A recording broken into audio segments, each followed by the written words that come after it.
चक्रधरपुर का राजेंद्र बाजार खाने पीने के सामान के लिए मशहूर था। वहाँ पर तरह तरह के खाने का सामान मिलता था और दूर दूर से लोग खाने आते थे। इसी में एक दीपक पानी पूरी नाम का ठेला था। उसकी पानी पूरी पूरे शहर में मशहूर थी। अरे भाई एक पानी पूरी लगा दो। हाँ जी जनाब, अभी लगाते हैं। एक बार दीपक की पानी पूरी खाओगे तो कभी भूल नहीं पाओगे और बार बार यहीं पर आओगे। ये दीपक का वादा है आपसे। दीपक के ही बगल में सुरेश के फलों की दुकान थी। दीपक और सुरेश अच्छे दोस्त थे। उन दोनों के दुकान के सामने विनोद के फायर पान की दुकान थी। दीपक और सुरेश की अच्छी बनती थी, पर दोनों की ही विनोद से अच्छी नहीं बनती थी। सुरेश अपने फल की दुकान बंद कर रहा होता है। अरे दीपक चल भाई, 10 बज रहे हैं, अब दुकान बंद करने का वक्त हो गया। हाँ हाँ बस बंद ही करने वाला हूँ। क्या तुझे पता है कि विनोद की दुकान 2 दिन से क्यों बंद है? अरे मुझे क्या शौक है कि मैं विनोद की जानकारी रखता रहूं। गया होगा कहीं शिमला मनाली घूमने, फेसबुक पर उसकी पोस्ट नहीं देखता। अपनी दुकान की भी तस्वीर हमेशा करते रहता है और यूट्यूब से भी वो पैसे कमा लेता है। उसका फायर बैन तो पूरे देश में मशहूर है, पता है ना? हाँ भाई ये तो सही बात है। हम तो ऐसा कर भी नहीं सकते। हमारी तरह तो देश में लाखों लोग हैं। उसकी दुकान कुछ अलग है, इसीलिए मशहूर है। अरे चल छोड़ भाई, घर चलते हैं चल। सुरेश और दीपक साथ में घर के लिए निकल जाते हैं। अगला दिन होता है। सुरेश दीपक को फोन करता है। हाँ हेलो दीपक, तू मेरी आवाज सुन पा रहा है? हाँ भाई बोल, मैं बोल रहा हूँ। क्या हुआ, तू इतना घबराया हुआ क्यों है? अरे दीपक जल्दी से न्यूज खोल कर देख। अरे भाई हम बर्बाद हो चुके हैं। ये क्या बोल रहा है तू? अरे अरे रुक मैं देखता हूँ। दीपक न्यूज चैनल खोलता है। आज की ब्रेकिंग न्यूज। चक्रधरपुर के राजेंद्र मार्केट में हुआ बड़ा हादसा। लगी भयंकर आग, 75 दुकानें जलकर हुई खाक, 12 की मौत और 25 घायल। फायर पान की दुकान में शॉर्ट सर्किट होने से हुआ हादसा। फायर पान के दुकान के मालिक विनोद की हुई घटना स्थल पर मौत और आसपास की दुकानें भी बर्बाद हो गईं। ये सुनते ही दीपक के पैरों तले जमीन खिसक गई। उसे कुछ भी समझ नहीं आता। 2 मिनट के लिए उसका दिमाग काम करना बंद कर देता है।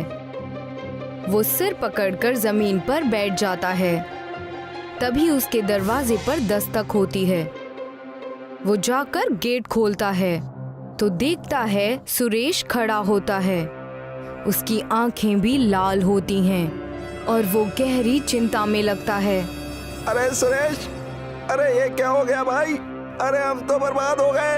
अरे विनोद के बारे में हम कल क्या क्या बोल रहे थे, हम उसे आखिरी बार मिल भी नहीं पाए। दीपक और सुरेश एक दूसरे को देखकर रोने लगते हैं। फिर कुछ देर बाद दोनों खामोश होते हैं। अरे चल यार, अब रोने से कुछ नहीं होने वाला। चल कर दुकान की हालत देख कर आते हैं। हाँ हाँ भाई चल चल, अब जो हो गया उसे बदल तो नहीं सकते ना। सुरेश और दीपक साथ में राजेंद्र मार्केट जाते हैं। वहाँ पर अपने साथी दुकानदार से भी मिलते हैं जिनकी दुकानें जल चुकी होती हैं। अरे अब तो हमें फिर से नए सिरे से दुकान शुरू करनी पड़ेगी और हम जिस हालत में थे वहाँ पर पहुँचने में तो हमें महीनों लग जाएंगे। अरे भगवान करे जिनके साथ ये अनहोनी हुई है उन्हें और उनके परिवार वालों को कुछ ताकत मिले। भगवान उन्हें फिर से हिम्मत और ताकत दे ताकि वो फिर से उठ सके। दीपक और सुरेश अपनी दुकान फिर से बनाने में लग जाते हैं। उनके सामने ही विनोद की दुकान जली पड़ी होती है। विनोद के परिवार वाले एक बार उनके दुकान को देखने आते हैं और उसकी बीवी बहुत रो रही होती है।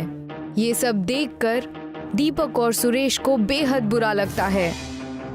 यार जब भी मेरी नज़र विनोद की जली हुई दुकान पर पड़ती है तो मुझे उसकी बहुत याद आती है और बहुत तकलीफ होती है। उसके फायर पान की दुकान कितनी फेमस थी। वो पहला इंसान था जिसने फायर पान की दुकान शुरू की थी। हमें उसकी याद में कुछ करना चाहिए। अरे मगर हम क्या कर सकते हैं? दीपक और सुरेश की दुकान धीरे धीरे लाइन पर आने लगती है। दीपक और सुरेश रोज विनोद की दुकान देखते हैं और उन्हें बेहद दुख होता है। फिर एक दिन दीपक को एक आइडिया आता है।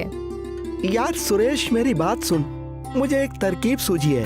क्यों ना विनोद के फायर पान दुकान के नाम से हम लोग भी अपनी दुकान का नाम फायर पानी पूरी रख लें। इसका क्रेडिट विनोद को ही देंगे। इससे लोग उसे याद भी रखेंगे और हो सकता है हम भी मशहूर हो जाएं। हाँ यार, तेरी तरकीब तो अच्छी है, बिल्कुल अलग है। मेरे ख्याल से ये करना चाहिए। इसके बाद दीपक और सुरेश मिलकर फायर पानीपुरी की दुकान शुरू करते हैं। उसमें एक बड़ा सा पोस्टर लगाते हैं जिसमें विनोद के बारे में लिखा होता है और उसे ट्रिब्यूट दिया होता है। उसमें लिखा होता है कि कैसे दीपक को विनोद की जगह से फायर पानीपुरी बनाने की सीख मिली। उसमें विनोद के बारे में भी लिखा होता है कि जैसे वो हमेशा कुछ नया करने की कोशिश करता था, वो लोग एक और बोर्ड भी बनाते हैं जिसमें लोग अपना रिव्यू लिख सकते हैं। देखते ही देखते शहर में ये पानीपुरी बहुत मशहूर हो जाती है। अरे तूने देखा ना, मैंने कहा था ना तेरी तरकीब जरूर कामयाब होगी। मुझे पहले ही पता था।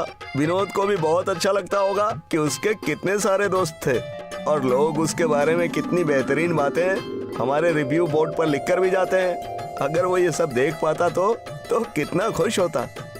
अरे हाँ यार, ये बात तो सच है। उसे तो सच में बहुत खुशी होती। मेरे ख्याल से हमें भी एक YouTube चैनल बनाना चाहिए जिससे हमारी भी पहुंच बहुत दूर दूर तक हो। हाँ, इस काम में तो बिल्कुल देरी नहीं होनी चाहिए। इसके बाद सुरेश और दीपक फायर पानीपुरी के नाम से एक YouTube चैनल बनाते हैं। वो वहाँ पर फायर पानीपुरी की रेसिपी और उसे खाने का अंदाज शेयर करते हैं। उस पर बहुत व्यूज आते हैं और देखते ही देखते उसके सब्सक्राइबर्स बढ़ ही जाते हैं। इससे जो भी कमाई होती है वो दोनों आपस में बांट लेते हैं और फिर दोनों मशहूर हो जाते हैं और उनकी फायर पानीपुरी पूरे देश में मशहूर हो जाती है और बहुत से अलग अलग जगह पर बिकने लगती है।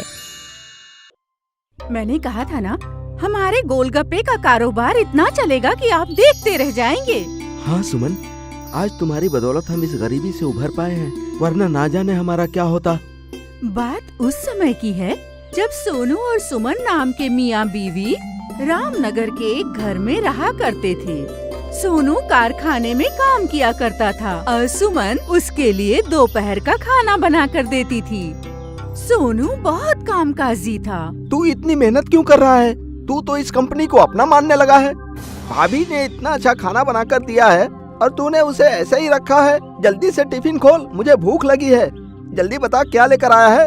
अबे मुझसे ज्यादा जल्दी तो तुझे रहती है खाना खाने की। अभी तो लंच ब्रेक हुआ है, रुक जा। अरे भाई, लंच ब्रेक हुआ है तो जल्दी चलना और मेरे लिए भी टिफिन खोल।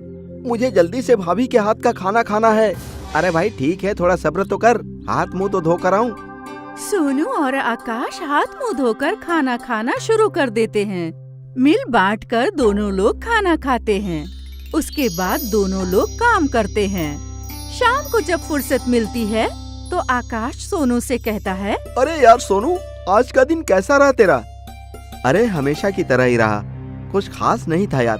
अरे खास बात तो मैं तुझे बताता हूँ। क्या बात है, तू इतना परेशान क्यों है?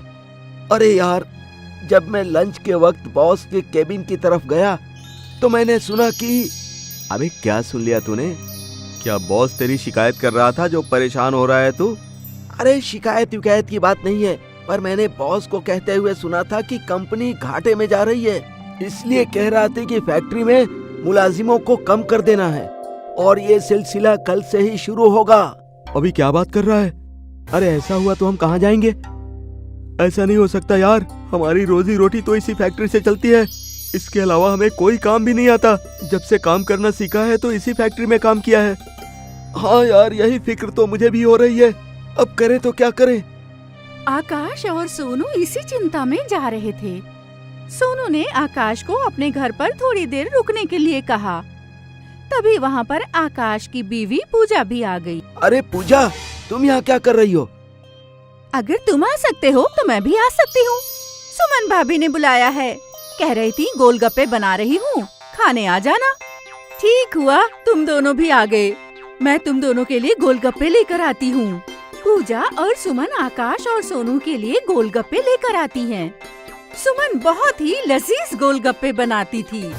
उसके गोलगप्पे आकाश और सोनू दोनों को बहुत पसंद आते थे। सोनू उससे अक्सर गोलगप्पे बनवाता रहता था। अरे भाभी, खाना तो अच्छा बनाती ही हो और गोलगप्पे तो उससे भी अच्छा बनाती हो। इन गोलगप्पों में तो सच में करिश्मा है, कितना भी खाओ दिल नहीं भरता।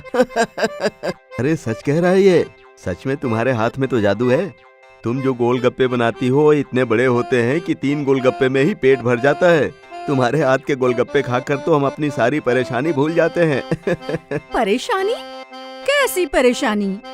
कौन सी परेशानी की बात कर रहे हो तुम? खैरियत तो है ना? अरे सोनू, क्यों भाभी को परेशान कर रहा है? चुप हो जा यार। नहीं, मैं जानती हूँ कि आप दोनों को क्या परेशानी है। आज आप दोनों खामोश लग रहे हैं। जब से कारखाने से आए हैं, आकाश और सोनू अपनी बीवियों को ना चाहते हुए भी परेशानी बताने के लिए मजबूर हो जाते हैं और वो अपनी बीवियों को सारी बातें बता देते हैं, जिसकी वजह से दोनों की बीवियां भी परेशान हो जाती हैं। फिर कुछ दिनों के बाद वाकई वो कारखाना बंद हो जाता है। अब हम क्या करेंगे? आपका तो काम भी छूट गया है, धीरे धीरे रसद भी खत्म हो रहा है। हाँ, मैं काम की तलाश तो कर रहा हूँ, पर क्या करूँ, कोई काम ही नहीं मिल रहा है। अगर कोई काम नहीं मिला तो घर कैसे चलेगा?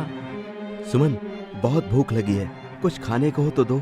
कुछ नहीं है खाने के लिए, बस 4 गोल गप्पे रखे हैं और थोड़ा सा पानी है।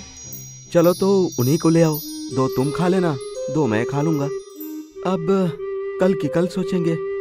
सोनू और सुमन दोनों गोलगप्पे खाते हैं और आने वाले दिन के बारे में सोचने लगते हैं।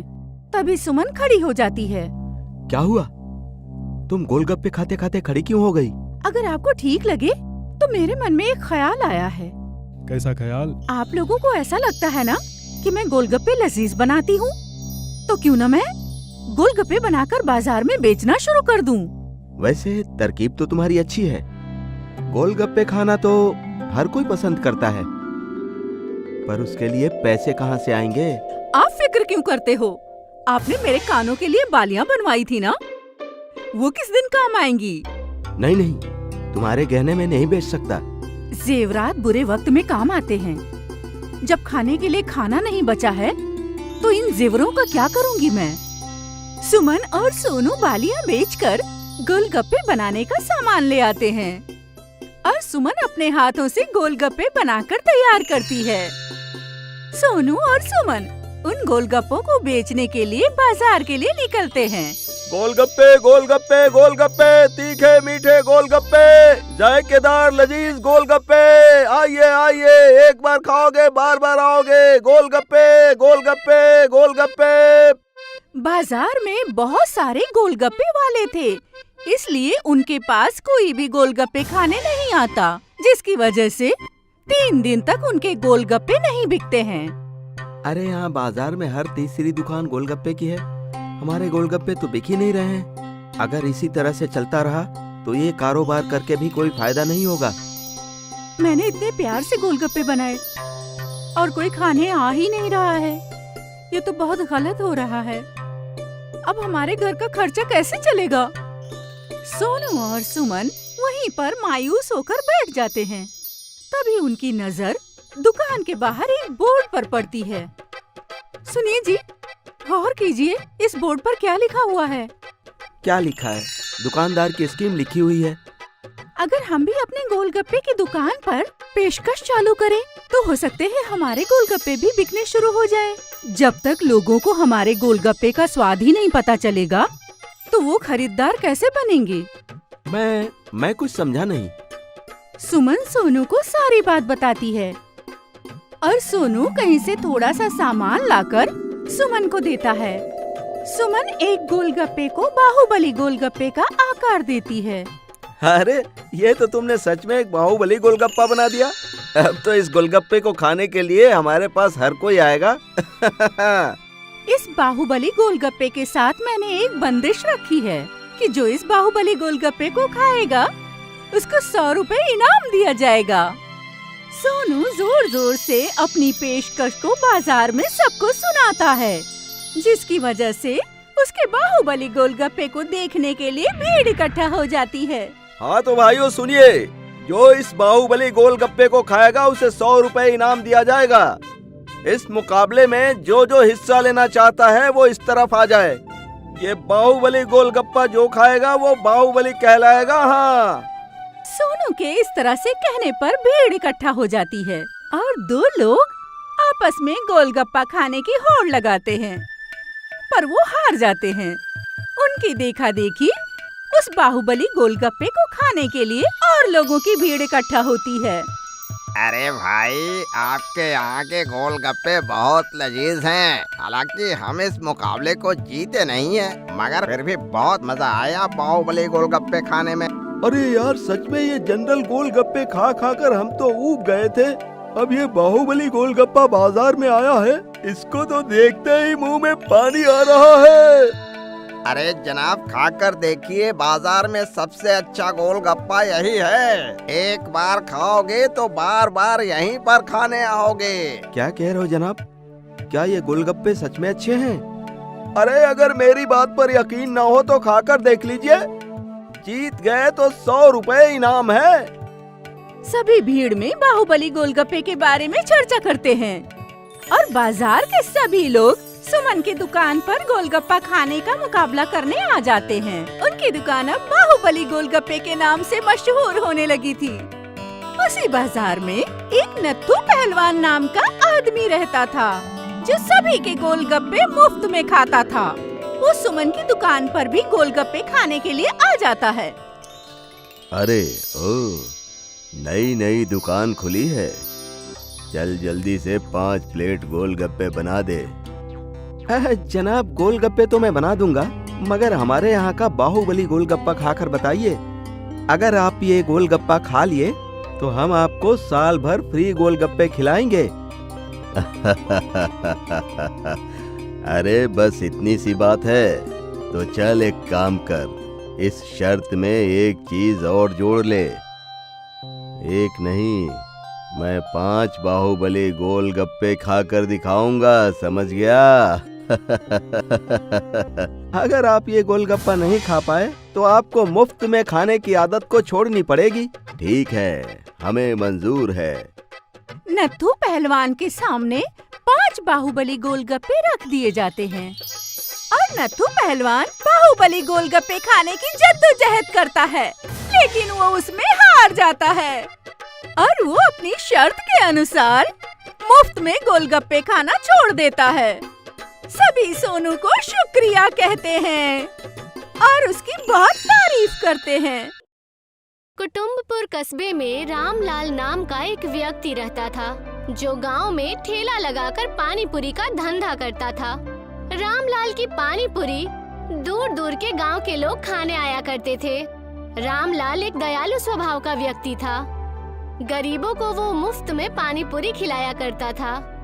एक दिन रत्नापुर गांव का मुखिया रामलाल के पानी पूरी की तारीफें सुनते हुए अपने 2 साथी भीमा और कालिया के साथ वहां पहुंचा। तुम्हारे पानी पूरी के चर्चे दूर दूर तक गांव में फैले हुए हैं रामलाल। मैं अपने आप को यहाँ आने से रोक नहीं पाया। ये मेरे दोनों साथी भीमा और कालिया है। अपने हाथ की बढ़िया पानी पूरी हम सबको खिलाओ। रामलाल ने उन सबको एक एक प्लेट पानी पूरी दे दी। पानी पूरी खाकर मुखिया खुश होते हुए बोला, तेरे हाथ में तो जादू है रामलाल। पानी पूरी खाकर मजा आ गया। सही कहा मुखिया जी। कई गांव में मैंने पानी पूरी खाई है, लेकिन ऐसी पानी पूरी का स्वाद कभी भी चखने को नहीं मिला। रामलाल, तुम हमारे गांव में ठेला क्यों नहीं लगाते? कालिया सही कह रहा है रामलाल। मेरा गांव तुम्हारे गांव से ज्यादा खूबसूरत है और वहाँ पर कामयाब व्यापारी भी रहते हैं। तुम्हारी पानी पूरी वहाँ खूब बिकेगी। तुम कहो तो मैं वहाँ पर तुम्हारे लिए एक अच्छी सी दुकान भी बनवा दूंगा। नहीं मुखिया जी, मैं अपना गांव छोड़कर कहीं नहीं जाऊंगा। मेरे गांव में भले ही आपके गांव जैसे मालामाल व्यक्ति नहीं रहते हो, लेकिन मुझे अपने ही गांव में शांति मिलती है। आपको शायद नहीं पता मुखिया जी कि ये रामलाल एक नंबर का बेवकूफ इंसान है, मूर्ख इंसान है। आधे से ज्यादा तो पानी पूरी ये अपने गांव के लोगों को मुफ्त में खिला देता है।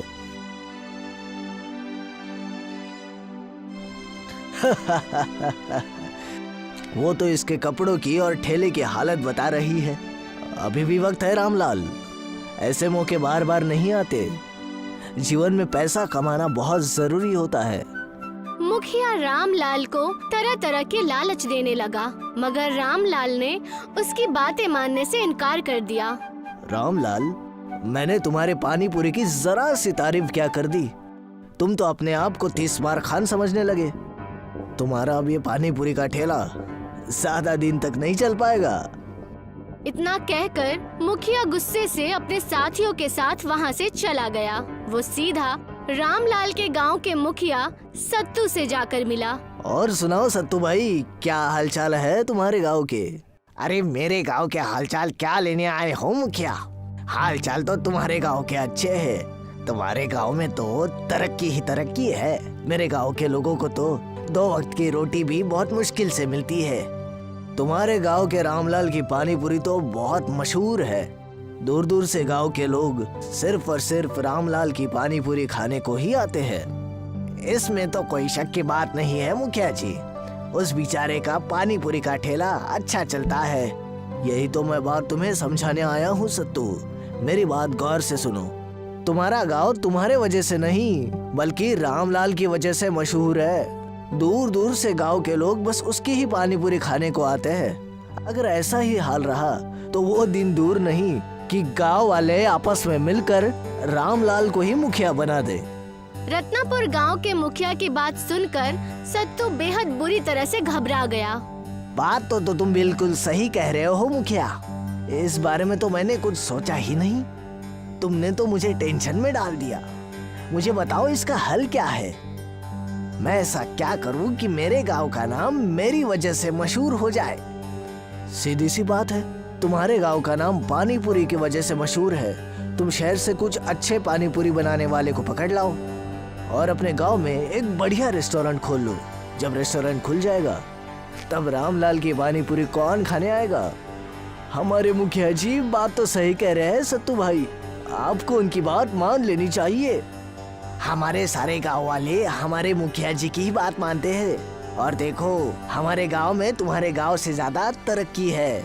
तुम दोनों बिल्कुल सही कह रहे हो। मैं कल ही शहर जाकर पानी पूरी बनाने वालों को पकड़ कर लाता हूँ और यहाँ अपने गांव में रेस्टोरेंट का निर्माण करता हूँ और उस रेस्टोरेंट का नाम मेरे ही नाम से होगा, सत्तू रेस्टोरेंट। सत्तू की बात सुनकर रत्नापुर गांव का मुखिया मुस्कुराता हुआ वहां से चला गया। मुखिया अपने साथी कालिया से बोला, इसे राजनीति कहते हैं कालिया। अब तुम देखना, ये रामलाल आज से सत्तू मुखिया की आंखों का कांटा बन गया है। कुछ ही दिन में इस रामलाल का नाम खत्म हो जाएगा। आपके दिमाग का तो जवाब नहीं मुखिया जी। कुछ दिनों के अंदर ही अंदर सत्तू मुखिया ने गांव में एक बेहद अच्छे रेस्टोरेंट का निर्माण कराया और शहर से एक बेहद अच्छे पानी पूरी बनाने वाले को अपने गांव में बुला लिया। कुछ ही दिनों बाद गांव के सारे लोग उसके रेस्टोरेंट में जाकर पानी पूरी खाने लगे। अब सत्तू के ठेले पर कोई भी नहीं आता था। अब बेचारा सत्तू दिन भर पानी पूरी का ठेला लगाकर अकेला धूप में खड़ा रहता और शाम तक उसकी पानी पूरी खराब हो जाती। कुछ दिनों बाद निर्मला रामलाल से बोली, आपको अपना ठेला किसी दूसरे गांव में लगाना चाहिए, अपना ठेला किसी दूसरे कस्बे में लगाना चाहिए। हम तो सड़क पर आ गए। तुम सही कहती हो, मुझे अपनी पानी पूरी रोज शाम के वक्त फेंकनी पड़ती है। तभी रामलाल के घर का दरवाजा कोई खटखटाने लगा। रामलाल ने दरवाजा खोल दिया। उसने देखा बाहर एक बूढ़ा व्यक्ति खड़ा था। मुझे कुछ खाने को दे दो, 3 दिन से भूखा हूँ। मेरे घर पर करीब 2 दिन से खाना नहीं बन रहा। मेरा नुकसान पे नुकसान हो रहा है। मेरे पास कुछ पानी पूरी पड़ी है जो अब तक खराब नहीं हुई है, तो लाओ मुझे वही खिला दो। रामलाल ने पानी पूरी उस बूढ़े आदमी को दे दी। देखते ही देखते वो बूढ़ा व्यक्ति रामलाल की सारी पानी पूरी खा गया और उसने एक पोटली रामलाल को पकड़ा दी। ये क्या है? रेत है जो तुम्हारी किस्मत ही बदल देगी। रेत मेरी किस्मत कैसे बदल सकती है? ये जादुई रेत है। तुम कल से तंदूर में पानी पूरी बनाओगे। लेकिन वो कैसे? अपने कान यहाँ लेके आओ। बूढ़ा व्यक्ति सत्तू के कान में कुछ कहने लगा। अगले दिन सत्तू उस बूढ़े व्यक्ति की बात मानकर कस्बे के बीचों बीच ठेला लगाकर खड़ा हो गया और तंदूर गरम करके छोटी छोटी पूड़ियाँ बनाने लगा। उन पूड़ियों को गर्म करने के लिए उसने जैसे ही बालू तंदूर में डाली, देखते ही देखते बेहद सारी पूड़ियाँ अपने आप बनकर तैयार हो गई। उसकी महक से सारे कस्बे के लोग सत्तू के ठेले पर आकर खड़े हो गए। पानी पूरी में खुशबू तो बहुत अच्छी आ रही है रामलाल भैया, जल्दी से मुझे अपनी पानी पूरी खिला दो। देखते ही देखते शाम तक की सारी पानी पूरी बिक गई। उस दिन के बाद वो रोज रोज ऐसा ही करने लगा। रामलाल तंदूर में पूड़ियाँ बनाता, मगर जैसे ही वो पानी पूरी गर्म करने के लिए तिलस्मी बालू उसमें डालता, पूरा कस्बा वहाँ एकत्रित हो जाता। गांव में मुखिया के रेस्टोरेंट में धूल उड़ने लगी। थक हार कर सत्तू ने रत्नापुर गांव के मुखिया को बुलवाया। पता नहीं रामलाल तंदूर में कैसे पानी पूरी बना लेता है। मेरे रेस्टोरेंट तो ताले लग गए। आपके कहने के मुताबिक मैंने कई दिन से उसके घर पर नजर रखी है। मैं सिर्फ इतना जानता हूँ, उसका तंदूर एक जादुई तंदूर है। उसके पास जादुई रेत है। जैसे ही वो रेत तंदूर में डालता है, पूरा गांव पानी पूरी के खुशबू से महक जाता है। तो फिर जाओ, वो रेत मुझे ला कर दो, जैसी आपकी मर्जी। अगली रात भीमा और कालिया चुपके से उस बालू को चुरा ले आए। सत्तू भी बिल्कुल उसी तरह पानी पूरी बनाने की कोशिश करने लगा, लेकिन जैसे ही उसने वो बालू तंदूर में डाली, अचानक तंदूर फट गया और उसके कारीगर अचानक बेहोश होकर नीचे गिर गए। तभी एक सफेद रोशनी सी हुई। एक बूढ़ा व्यक्ति मुस्कुराता हुआ सत्तू के सामने आकर बोला, मैं एक जादूगर हूँ। मैंने ही ये रेत रामलाल को दी थी। तुम शायद ये बात नहीं जानते मुखिया, ये रेत खुद इंसान का चुनाव करती है। इस रेत ने रामलाल को चुना, तुम्हें नहीं।